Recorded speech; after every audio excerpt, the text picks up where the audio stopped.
Among the ancient stories of the Iroquois Confederacy, there is a legend so disturbing that it was often told only during the cold winter nights. It is the legend of the flying heads.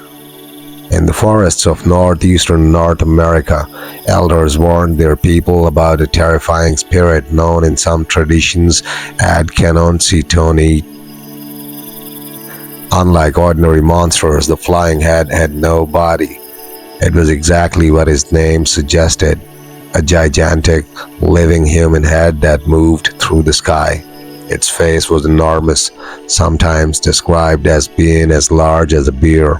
Its eyes burned like fire in the darkness, and its mouth was filled with sharp teeth long enough to tear through flesh and bone. But the most horrifying part of the legend was its hair.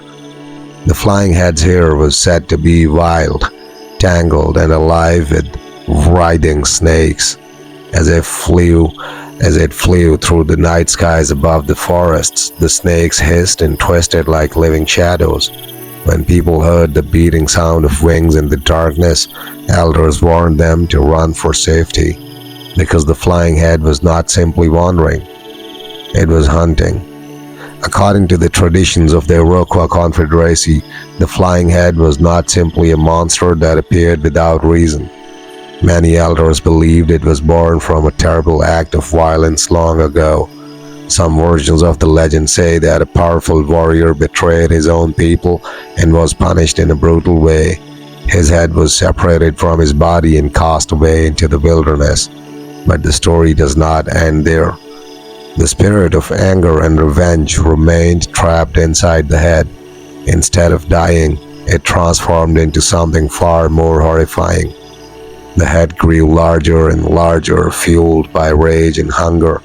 Dark spiritual forces gave it the power to fly through the air and roam the forests forever. Soon the creature began appearing near villages at night.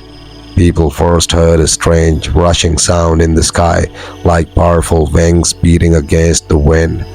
Then they saw the shadow, a gigantic shape circling above the trees. When the flying head descended, its enormous mouth opened wide, revealing rows of terrifying teeth. Its snake-like hair writhed wildly as it screeched through the darkness. It searched for food, and according to the stories, its favorite prey was human flesh. Villagers feared the creature deeply. Fires were kept burning at night, and people avoided traveling alone in the forests after sunset, because once the flying head spotted someone beneath the trees, it would dive them from sky with terrifying speed, and escaping it was almost impossible. Despite the terror it brought to the forests, one of the most famous stories from the Iroquois Confederacy tells of a moment when the flying head was finally outsmarted. According to the legend, a lone, elderly woman once lived near the edge of the forest. One evening, as darkness began to cover the land, she heard a terrifying sound coming from above the trees, the beating of wings, then a low, rumbling growl. She looked up and saw the enormous shape of the flying head descending from the sky. Its eyes burned like fire, its snake-filled hair twisted wildly in the wind, as its massive mouth opened wide as it appeared to devour her. But instead of running away in fear, the old woman remained calm.